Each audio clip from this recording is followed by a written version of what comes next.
kecil kita merindukan Natal, hadiah yang indah dan menawan, namun tak menyadari seorang bayi telah lahir, bawa keselamatan untuk manusia. Karena kita yang menderita, karena kita yang disalibkan, agar dunia yang hilang diselamatkan dari hukuman waktu pun berlalu dan kita pun tahu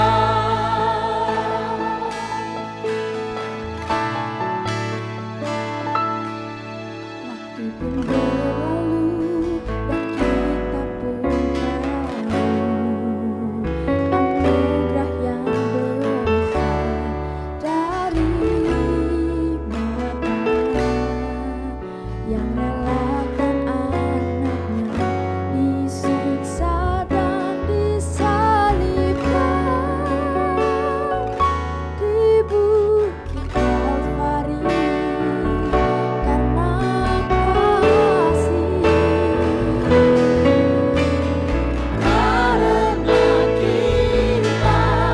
yang menderita, karena kita yang disalibkan, agar dunia yang hilang diselamatkan dari hukuman agar dunia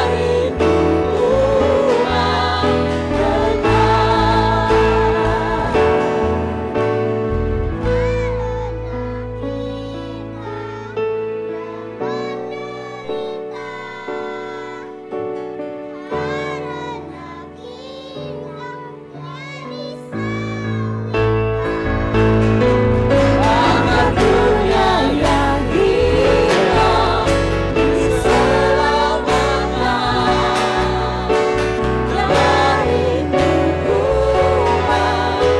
diselamatkan dari hukuman kekal. Agar dunia yang hilang diselamatkan dari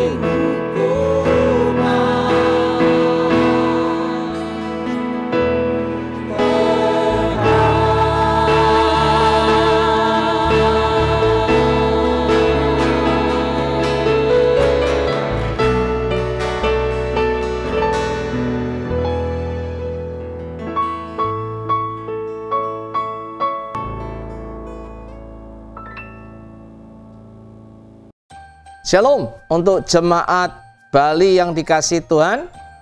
Selamat Natal buat setiap kita. Sebelum saya membagikan firman Tuhan hari ini, baik itu bisa pagi, bisa siang, malam, atau sore hari, saya ingin mengucapkan terima kasih buat teman-teman Prophetic yang selalu setia menemani kita, yang selalu setia melayani setiap kita. Sebelum saya membagikan firman Tuhan lebih lanjut, saya ingin membuka masker saya supaya lebih jelas saya berbicara. Ya, jangan lupa masker, dan ini selalu menjadi bawaan kita. Tema Natal hari ini adalah kesukaan besar, great joy, pada kelahiran Juru Selamat kita Tuhan Yesus. Ya, temanya adalah kesukaan besar pada hari Natal. Nah, Bapak Ibu Saudara sekalian, ada beberapa ayat yang ingin saya bacakan sebelum saya membagikan tema ini. Saya ingin membawa kita atau membaca bersama-sama dalam Lukas 2:10. Lalu kata malaikat itu kepada mereka, jangan takut, sebab sesungguhnya aku memberitakan kepadamu kesukaan besar, ya, kesukaan besar, great joy, untuk seluruh bangsa, seluruh bangsa. Hari ini telah lahir bagimu Juru Selamat, yaitu Kristus Tuhan kita di kota Daud. Saya ingin mengajak kita berdoa sebentar sebelum kita lebih lanjut mendengar uraian firman Tuhan. Tuhan Yesus, terima kasih untuk hari ini, Natal yang luar biasa ini. Kami boleh belajar tentang firman-Mu, tentang kelahiran Tuhan Yesus di muka bumi ini, yang ternyata memberikan kesukaan besar. Kami berdoa ketika kami mendengar, kami juga menjadi pelaku, supaya kami disebut orang yang bijak, disebut orang yang berbahagia. Ketika kami mendengar firman Tuhan, beri kami hati seorang murid. Di dalam nama Tuhan Yesus kami berdoa dan mengucap syukur. Setiap kita yang percaya berkata, amin. Jemaat yang dikasihi Tuhan, itu adalah message, berita dari Tuhan untuk setiap kita. Setiap kita memasuki atau merayakan hari Natal. Ternyata Natal memberikan kesukaan. Kenapa? Tuhan Yesus telah lahir di bumi. Bukan untuk saudara saja, ternyata untuk semua orang. Nah, kita melihat beberapa peristiwa Natal. Pertama kali, beberapa orang mengalami secara langsung. Mereka mengalami live, ya. Mereka merasakan. Ada beberapa catatan Alkitab. Saya akan membaca secara cepat. Lukas 2:20. Maka kembalilah gembala-gembala itu sambil memuji dan memuliakan Allah. Karena segala sesuatu yang mereka dengar dan mereka lihat, semuanya sesuai dengan apa yang telah dikatakan kepada mereka. Ya, gembala-gembala memuji dan memuliakan Allah. Lukas 2:29 berkata demikian. Sekarang Tuhan, biarlah hamba-Mu ini pergi dalam damai sejahtera sesuai dengan firman-Mu. Waktu itu Yusuf dan Maria datang ke bait Allah bertemu dengan Simeon. Ketika Simeon melihat bayi Yesus, melihat sukacita Natal, dia melihat, oh, Simeon berkata, ada damai sejahtera. Ya, ada memuji, ada damai sejahtera. Lukas 2 ayat ke-38. Hana berkata demikian. Dan pada ketika itu juga datanglah ia ke situ dan mengucap syukur kepada Allah. Dan berbicara tentang anak itu kepada semua orang yang menantikan kelepasan untuk di Yerusalem. Hana mengucap syukur karena apa? Bahwa Yesus satu saat akan melepaskan orang Yerusalem dari segala masa kesulitannya. Luar biasa beritanya. Dan yang lebih dahsyat lagi, orang yang non-Yahudi, ya Mesias atau juru selamat, itu dinanti-nantikan oleh orang Yahudi. Tapi menarik, Lukas 2 ayat 10 berkata, ketika mereka melihat bintang itu, sangat bersukacitalah mereka. Siapa mereka ini? Mereka inilah ketiga orang Majus. Maka masuklah mereka ke dalam rumah itu dan melihat anak itu bersama Maria ibunya. Lalu apa? Sujud menyembah dia. Apa yang dilakukan orang Majus? Mereka membuka tempat harta bendanya dan mempersembahkan persembahan kepadanya, yaitu emas, kemenyan, dan mur. Ini barang yang sangat berharga. Orang Majus non-Yahudi ternyata juga merasakan sukacita. Bahkan mereka menyembah, mereka mempersembahkan sesuatu kepada Tuhan Yesus. Bapak Ibu Saudara sekalian, Natal itu berbicara tentang kesukaan, great joy, ya, ucapan syukur, ya, kegirangan, kesukaan, ya. Tapi ada sesuatu yang ingin saya sampaikan. Saya sebut tapi ini supaya fakta, supaya kita mengerti betul. Ternyata ada catatan-catatan yang jarang dibahas di berita Natal. Ada catatan-catatan yang menurut saya perlu kita dengar, kita pelajari supaya kita melihat berita Natal secara utuh. Katanya begini, Lukas 2:35, pada waktu Maria, Ibu Maria, Bunda Maria, teman-teman Katolik tersebut, dengan Yusuf, mereka ketemu dengan Simeon, dia berkata, ada satu kata-kata, dan suatu pedang akan menembus jiwamu. Dia berkata pada Maria, dan pada kedua orang tuanya setepatnya. Dan suatu pedang akan menembus jiwamu supaya menjadi nyata pikiran hati banyak orang. Maria diberitahu ada sesuatu yang menembus jiwanya. Ada kesedihan yang akan terjadi. Yang lebih mengerikan lagi, hari Natal yang sama ketika Tuhan Yesus lahir.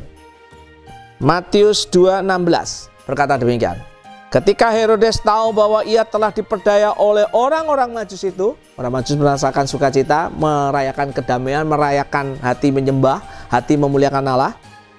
Ketika Herodes tahu bahwa ia telah diperdaya oleh orang Majus itu, ia sangat marah. Lalu ia menyuruh membunuh semua anak di Bethlehem dan sekitarnya, yaitu anak-anak yang berada di bawah berumur 2 tahun ke bawah sesuai dengan waktu yang dapat diketahuinya dari orang-orang Majus itu. Bapak Ibu Saudara sekalian, Natal mengakibatkan kematian semua bayi di Yerusalem. Genap seperti yang dikatakan, ada tangisan di Rama. Bapak Ibu Saudara sekalian, apa yang ingin saya katakan? Faktanya mengatakan, di dalam kesukaan yang besar Natal ini, ada orang memang mengalami kesukaan. Orang Majus, Gembala, Hana, Simeon. Bapak Ibu mungkin mengalami yang sama. Bapak Ibu mengalami sukacita. Ya, bonusnya dapat, THR-nya dapat, liburan luar biasa, puji Tuhan, penjagaan Allah luar biasa, dahsyat, khususnya masa pandemi ini. Tapi ada berita lain yang ingin saya sampaikan. Di dalam kesukaan itu ternyata orang mengalami kedukaan. Bayi dibunuh, Maria mendapat nubuatan yang kelihatannya nggak enak. Apa yang mesti kita lakukan? Bapak Ibu Saudara sekalian, saya ingin kita betul-betul tetap percaya kesukaan besar adalah milik kita. Saya akan mengundang 2 orang, sebenarnya 1 pribadi dan 1 pasang keluarga. Mungkin jemaat banyak yang tahu namanya Pak Erik Amin, karena Erik ini kita ada beberapa nama, ada Erik Wulur, ada Erik Amin ya, Koh Amin ya. Nanti kita akan dengar kesaksian dia dan kita akan dengar pasangan baru, enggak baru lagi juga sih, sudah berapa tahun, Lundi dan Desi ya. Kita akan dengar kesaksian mereka dan saya percaya ini menjadi berkat supaya kita bisa melihat apa artinya kesukaan besar. Oke, jemaat, kita akan dengar kesaksian dari Pak Erik. Selamat datang di studio, Ko Erik. Selamat juga. Bagaimana kabarnya, baik? Baik, luar biasa Kak. Oke, Kak Novi istri baik? Baik, semuanya Mama, aman baik, terkendali. baik. Mama kondisi stabil. Oke, nah hari ini saya mau tanya Kak Erik. Nah, kenapa saya tanya hari ini tentang kaitan dengan Natal kesukaan besar? Kan saya dengar Kak Erik, Mama ini kan sakit. Iya benar. Boleh cerita nggak supaya jemaat tahu sakitnya ini apa gitu loh? Oke. Mama kondisi sakitnya itu mulai di 2014. Dia udah sakit di Singapura waktu itu kena stroke. Nah, kita ambil keputusan untuk menjemput Mama dan kita rawat karena di sana kan adik nggak bisa rawat. Mama mau dimasukkan ke panti jompo, jadi kita pikir udah kita yang rawat saja. Kita udah berembuk sama istri sama Novi berdua, kita ambil keputusan ya udah kita yang rawat Mama terus kita jemput ke sana 2014. Sampai ke Bali kondisinya dengan perlahan makin pulih, jadi lebih baik. Sampai kepada tahun 2019, jadi setelah 5 tahun ada di Bali, dia mengalami lagi serangan stroke yang keempat kalinya sebetulnya. Jadi terakhir masuk ke rumah sakit, nah di tempat di ICU. Setelah serangan stroke yang terakhir ini, kondisi Mama itu udah nggak bisa bergerak sama sekali. Jadi dia cuman bisa berbaring di tempat tidur aja. Hanya ada di tempat tidur. Ya, nggak bisa menggerakkan tangan nggak bisa ngomong, nggak bisa, pokoknya nggak bisa. Sejak kapan? Tepatnya bulan apa? Tepatnya di Maret 2019. Wow, berarti Maret sudah hampir 1 tahun lebih ya? Hampir 2 tahun. Oh ya, hampir 2 tahun. 1 tahun lebih. Maret ini udah 2 tahun ya. Ya. Ya, tidak mudah. Ya. Jadi terkapar tanpa bisa bergerak tentunya. Nah, Kak Erik sama Kak Novi, dengan proses ini apa sih yang Tuhan ajar dengan proses ini, dengan kondisi seperti ini? Oke. Pertama ya otomatis kita juga bingung ya karena kita tidak pernah mengalami kondisi yang begini.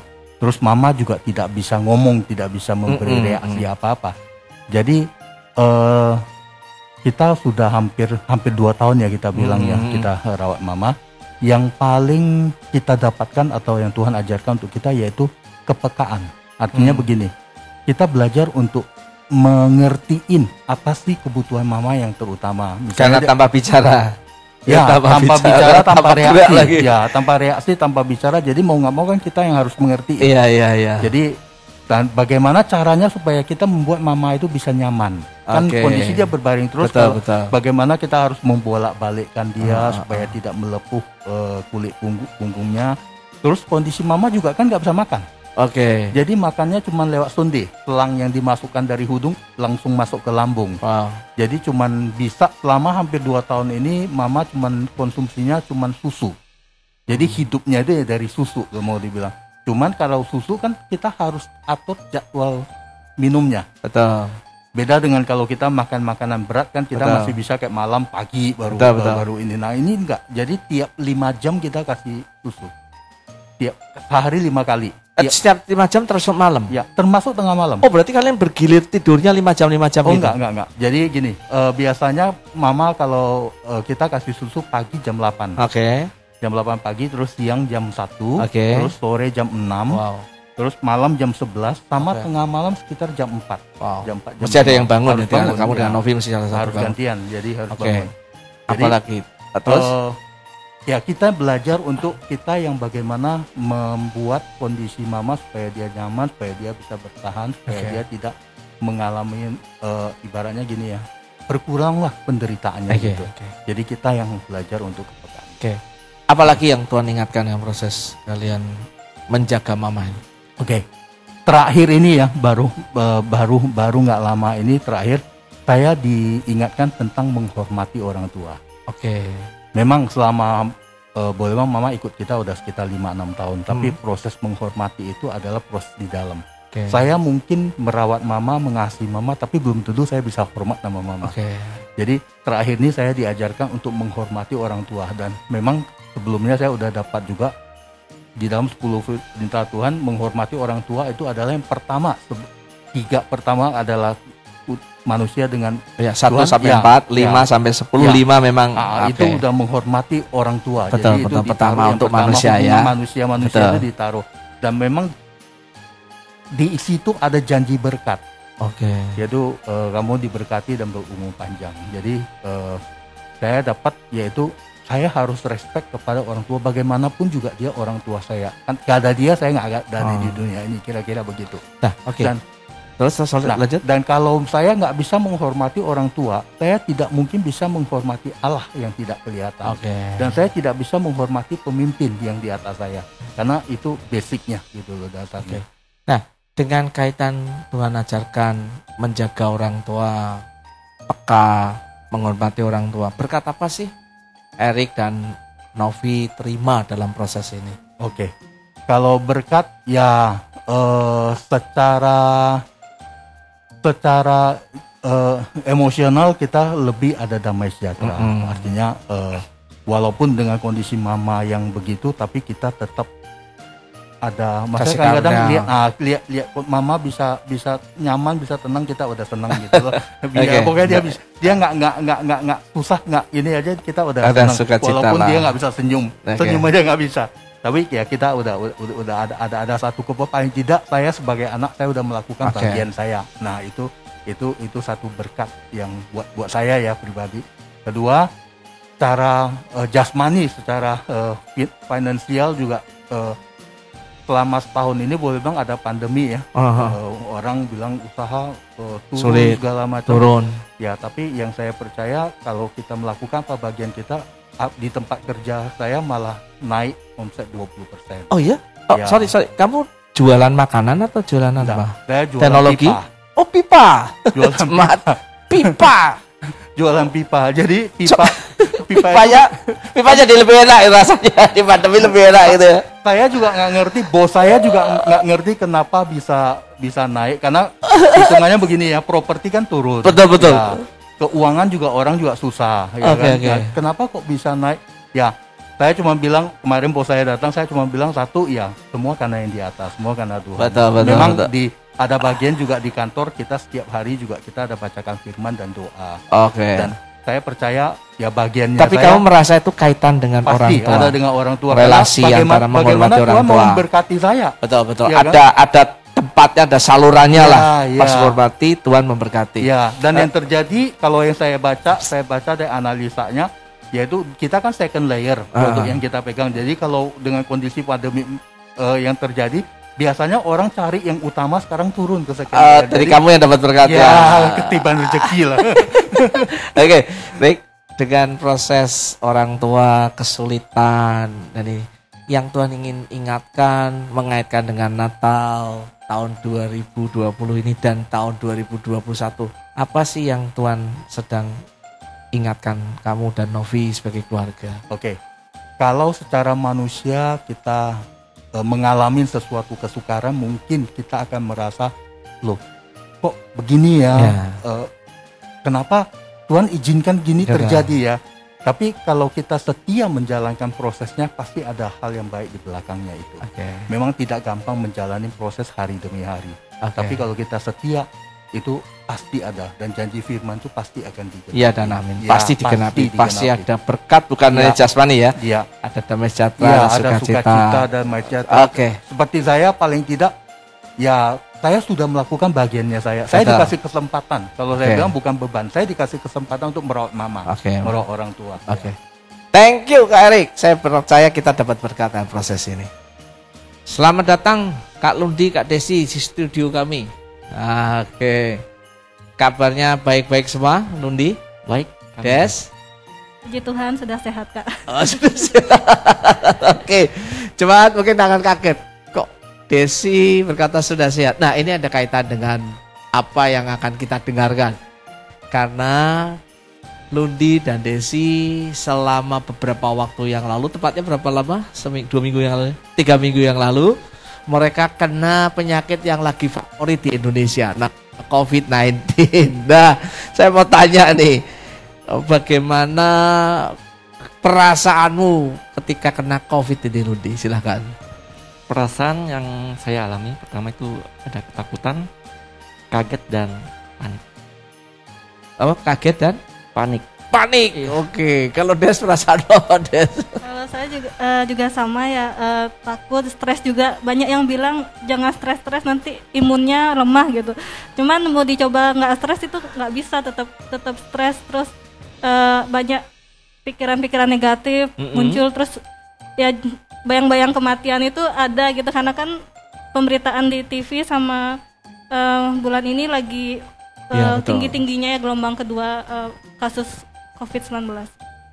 Jadi stres. Ngomong-ngomong, siapa nularin siapa? Aku. Kamu nularin dia? Iya. Oke. Nah, kalian kan panik, stres. Terus dalam kondisi ini apa sih yang Tuhan bicara ke kalian dengan sakit COVID ini? Kalau saya secara pribadi, Tuhan menegur saya karena akhir-akhir ini kami berdua lebih berfokus terhadap sesuatu yang duniawi. Apalagi dari masa pandemi seperti ini, banyak sekali kita teralihkan, jadi tidak berfokus pada Tuhan. Fokus pada Tuhan. Iya. Oke, good. Kalau Des, apa yang Tuhan ajarkan dengan proses ini? Kalau yang Tuhan ajarkan, ya saya percaya Tuhan izinkan ini terjadi sebagai bagian dalam perjalanan iman saya ya, untuk bisa tetap percaya dan mengalami kuasa kesembuhan yang mujizat dari Tuhan, sehingga saya bisa sembuh dari COVID ini. Lalu saya juga berespon yang benar ya. Kemarin kan sempat nggak bisa bersyukur, terus nggak terima dengan kenyataan ini. Tapi bersyukurnya saya merubah mindset saya, maksudnya respon saya untuk bisa tetap bersyukur dan tetap mengatakan Tuhan itu baik. Oke, Des, langsung Desi. Des, kamu bisa kuat, apa sih resepnya bisa kuat ngadepin COVID ini? Atau bagaimana sih ketika dalam COVID ini, apa sih yang terjadi? Apa yang kamu bisa cerita nggak kiat-kiatnya? Kenapa saya bisa kuat? Ya pertama saya ketika hampir 2 minggu di karantina itu, saya banyak memiliki waktu berdua sama Tuhan ya. Saya dekat lagi sama Tuhan, bergantung sama Dia. Oh, kok berdua maksudnya gimana? Karena kita kan dipisah kan. Oke. Saya di hotel karantina. Kamu di karantina dan dia ada di kos-kosan. Oh, diisolasi di rumah. Oke, terus jadi sendiri-sendiri di kita. Terus. Bisa. Jadi saya confess firman Tuhan juga. Terus selain itu banyaknya support dari keluarga, teman-teman komsel, dari mentor, penatua, bahkan jemaat yang di luar komsel juga pada mereka memberikan dukungan lewat doa dan juga mengirimkan obat-obatan, makanan dan juga mentransfer biaya untuk swab dan obat-obatannya. Oke. Kalau Lundi bisa cerita nggak bagaimana kamu bisa kuat apa sih? Saya sebagai manusia mungkin agak sedikit ketika ketakutan itu menguasai saya. Saya kayaknya sadar kalau saya hidup ini saya yang punya itu Tuhan. Betul. Ada daulat atas hidup saya. Jadi saya kembali lagi kepada Dia. Saya mengafirmasi kebenaran. Lalu juga bagi pemimpin juga saya harus berfokus pada Dia. Kemudian juga tidak lupa juga saya mengajak istri saya untuk berdoa bersama-sama. Oke. Terus mengaitkan tadi kalau Desi katakan ada nggak orang-orang yang memperhatikan kamu ketika kamu pisah dengan istri nih? Apa yang terjadi? Yang terjadi sih sebenarnya agak sedih juga sebenarnya karena terpisah. Tapi itu sebenarnya Tuhan izinkan kami berpisah karena itu biar kami lebih fokus. Oke, ke Tuhannya ya. Iya, betul. lebih fokus. Karena kalau kita berdua mungkin ada masih seperti mendua hati. Oke, jadi Tuhan buat izinkan. buat pengalaman dengan Tuhan, fokus dengan Tuhan, kesadaran dengan Tuhan. Iya. Oke, tadi Desi mengatakan komunitas terlibat. Menurut kamu komunitas membantu kamu proses kamu? Apa yang dilakukan teman-teman komunitas? Komunitas sangat membantu dalam berkomunikasi. Mereka responnya sangat cepat, peduli dengan kami dan juga mereka juga mengirim bantuan. Oke. Masalah bantuannya berupa apa sih? Bantuannya seperti makanan dan obat-obatan. Oke. Oh, jadi waktu kalian kena COVID ini kalian terbuka dengan komunitas. Oke, mungkin saya tanya Desi. Des, waktu kamu bilang COVID kan bisa kesannya ini karena dosa, karena hal yang jahat. Kamu kok berani terbuka komunitas, kenapa gitu loh? Iya, karena saya nggak bisa menghadapi ini sendiri ya. Karena semakin saya stres, semakin down. Jadi nanti virusnya makin menyerang di seluruh tubuh gitu. Jadi karena syukurnya di komunitas ini, ya saya merasakan kekuatan dari komunitas ini yang saling support dan untuk pasien COVID itu pasti ada rasa untuk takut ditolak ya. Tapi saya bersyukur di Abalov ini justru kami diterima meskipun memang kami tidak boleh bertemu langsung. Tapi dukungannya itu kami rasakan lewat di telepon, di WhatsApp seperti itu. Walaupun ada protokol kesehatan, tapi tetap kamu merasa dikasih. Iya, merasa diterima, tidak ditolak, tidak dikucilkan dan tidak didiskriminasi. Terus kan kadang-kadang kalian kan ditanyain, saya dengar tiap hari ya ditanyain teman-teman. Kamu nggak merasa risih? Tanya-tanyain udah sakit ditanya, nggak merasa gitu? Emang 2 hari pertama saya minta waktu sendiri buat saya bisa merasa tenang. Cuman untuk hari ketiga dan selanjutnya saya sudah bisa menerima kenyataan ini. Oke, menerima kenyataan itu. Kenyataan ini sudah lebih legowo lagi menerimanya. Terus ya baru saya sharing lagi dengan teman-teman dekat. Ya saya tidak merasa terganggu, justru saya merasa tidak sendiri ya, karena kan di kamar hotel itu saya sendiri. Jadi merasa ditemani lewat WA. Oke. Nundi sama, kamu kan ditanyain komunitas sih, kamu rasa terganggu nggak dengan mereka bertanya, perhatian, kabarnya gimana, kondisi gimana? Awalnya iya, karena kan butuh ketenangan. Betul, pertama awal-awal ya. Iya, tapi kemudian hari saya lebih menerima, lebih terbuka. Karena itu juga bentuk kepedulian mereka. Jemaat yang luar biasa, Lundi dan Desi ini ketika kena COVID sembuh, Tuhan sembuhkan. Dia mengambil keputusan yang luar biasa, yaitu ingin mendonorkan darahnya sebagai plasma. Karena plasma ini menjadi serum, adalah obat ampuh untuk COVID-19 ini. Saya mau dengar, Lundi, apa alasanmu kamu mengambil keputusan mendonorkan plasma? Silakan. Jadi kami mengambil keputusan ini untuk membantu orang-orang yang di luar sana yang sedang berjuang. Kami juga mengucap syukur karena kami mengalami gejala yang sangat ringan. Kami tidak bisa membayangkan bagaimana dengan orang-orang yang mengalami gejala yang sangat berat. Oh, yang parah, mungkin pernah pakai ventilator gitu ya. Oke. Kalau Desi? Kalau saya ya jadinya saya lebih bisa berempati ya, karena tahu bagaimana sakitnya diserang virus ini gitu. Jadi saya bersyukur masih diberikan kesempatan kedua buat bisa hidup gitu. Jadi apa yang kami punya dengan plasma ini semoga itu bisa membantu mereka yang membutuhkan juga, karena kami kemarin juga sudah banyak menerima benih kebaikan ya dari teman-teman semua. Jadi ingin meneruskan kebaikan itu ke mereka yang membutuhkan. Oh, justru karena situasi ini membuat kalian punya kepekaan untuk bisa berbagi pada yang lainnya. Oke, ini kan suasana Natal nih. Ya. Mengaitkan dengan apa yang kalian alami. Pelajaran apa sih yang paling besar yang kalian bisa sampaikan ke jemaat? Apalagi menyambut nanti 2021 katanya lebih sulit tahun ini. Apa? Mungkin Lundi dulu. Kalau saya pribadi, mari kita lebih dekat lagi sama Tuhan. Oke. Karena hanya Dia satu-satunya jalan yang bisa membuat memberikan ketenangan, kedamaian. Yes, mau tambahkan sesuatu? Ya sama sih Kak, maksudnya ketika kita semua dipenuhi rasa khawatir akan pandemi ini ya, di tahun depan kita lebih fokus lagi sama Tuhan dan percaya kita semua tetap dalam perlindungan Dia. Oke, terima kasih Lundi, Desi untuk datang ke studio di Abelov lantai 3 ini. Tuhan Yesus berkati ya. Kita sudah mendengar kesaksian yang luar biasa dari Kak Erik, Kak Lundi dan istrinya Kak Desi. Saya sangat diberkati. Saya ingin mencopot kembali masker saya. Nah, kenapa tadi saya pakai masker jemaat? Supaya kita tahu bahwa kita mau menjaga protokol kesehatan ya.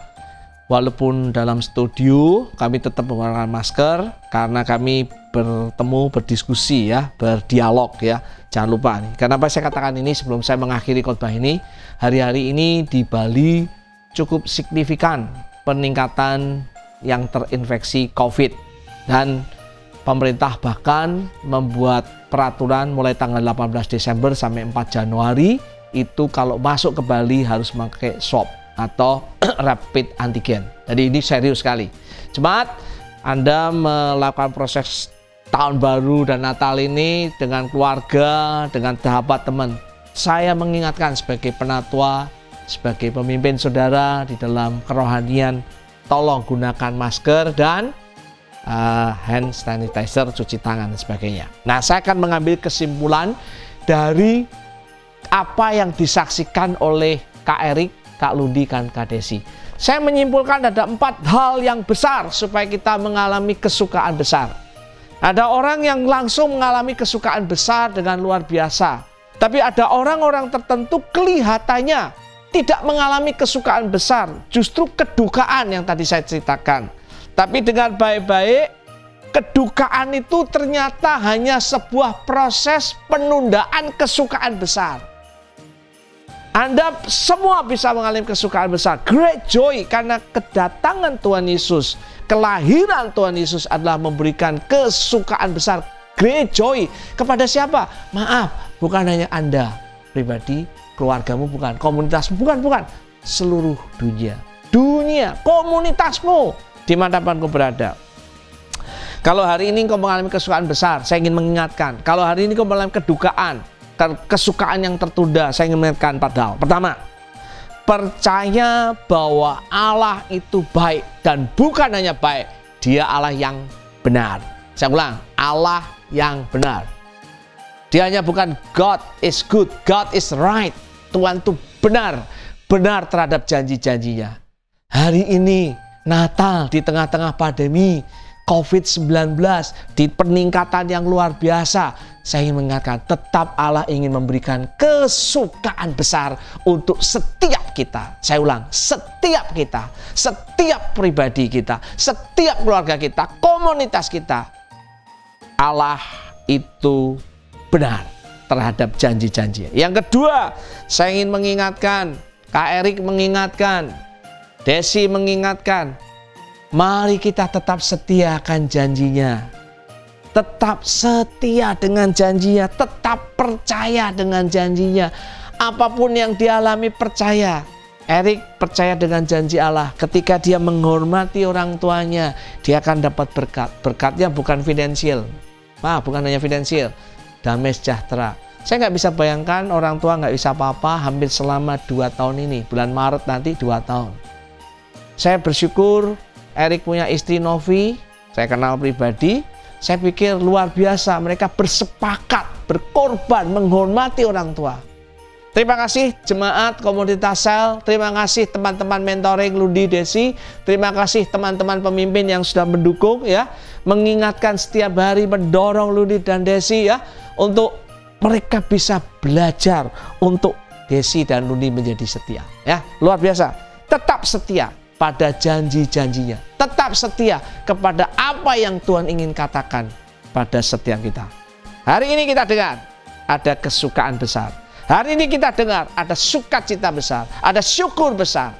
Yang ketiga yang ingin saya ingatkan, tadi mereka mengatakan mereka punya teman-teman komunitas, mereka dikuatkan. Saya ingin mengatakan, jemaat, kenapa engkau tidak punya kesukaan besar? Jangan-jangan komunitasmu menjadi komunitas yang toksit, racun. Punyai komunitas yang benar, punyai pemuritan yang benar, punyai pembapaan yang benar. Jangan main komunitas-komunitasan. Jangan main pembapaan. Jangan. Tinggalkan. Hari ini kita diperhadapkan gaya hidup jemaat mula-mula. Hari ini kita diingatkan dengan keluarga. Artinya apa? Artinya kita dibangun dalam komunitas yang benar. Tahun depan bicara tentang new beginning. Kita berbicara tentang session yang baru, musim yang baru. Tahun depan kita akan memulai permulaan yang baru. Dan permulaan yang baru harus dibangun dengan komunitas yang baik. Komsel yang baik. Bukan baik menurut saya, benar. Pemuritan yang benar. Lingkunganmu yang benar. Lundi dan Desi memberikan contoh yang baik. Bagaimana komunitas bekerja. Sekali lagi tadi saya ucapkan thank you banget, makasih, arigato ya, sheshe, saudara sudah mendukung. Luar biasa. Saya sebagai penatua bangga untuk komunitas dari Lundi dan Desi ya. Luar biasa. Yang terakhir. Nah, ini dia.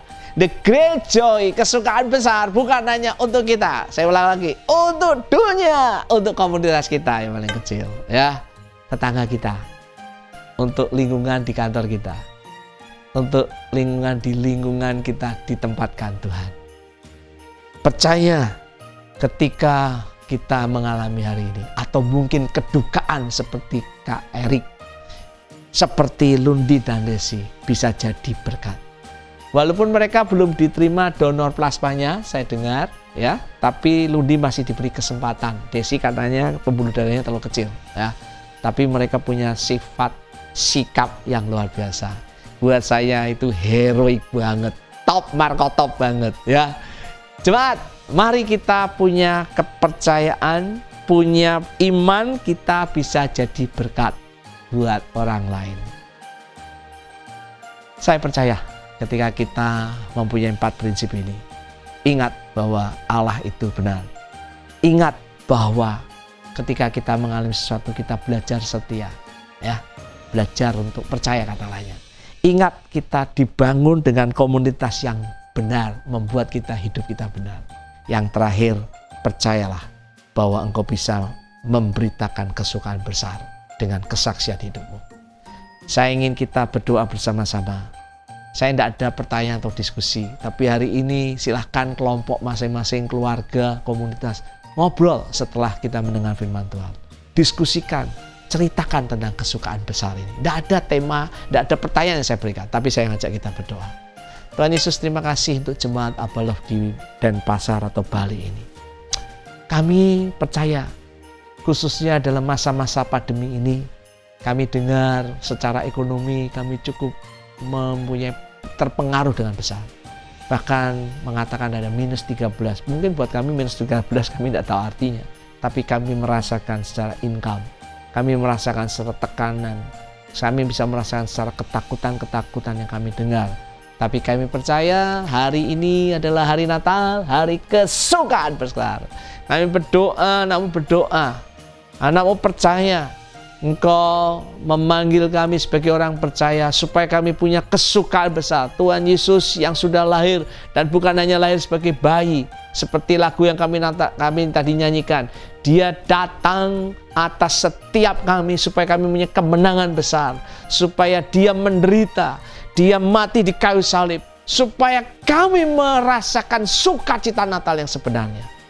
Bukan hanya finansial, bukan hanya dapat bonus, tapi pikiran, perasaan, kemauan kami mengalami ketenangan. Dan roh kami seperti tadi dikatakan oleh teman-teman kami, kami sadar ada Allah yang hidup. Kami sadar ada Tuhan Yesus yang dahsyat dan luar biasa. Bukan karena perkataan mulut kami, tapi karena kami mengalami, kami merasakan kedekatan itu. Terima kasih. Diberkati jemaat hari-hari ini, apapun yang mereka lakukan. Ketika kami nanti merayakan Natal, menyambut tahun baru, masuki 2021 dengan musim yang baru, dengan permulaan yang baru, kami menapaki dengan kasih, iman, pengharapan yang diperbarui dengan Allah. Di dalam nama Tuhan Yesus, kami berdoa mengucap syukur. Kita yang percaya berkata, amin. Jemaat, selamat Natal 2020 dan tahun baru 2021. Tuhan Yesus memberkati.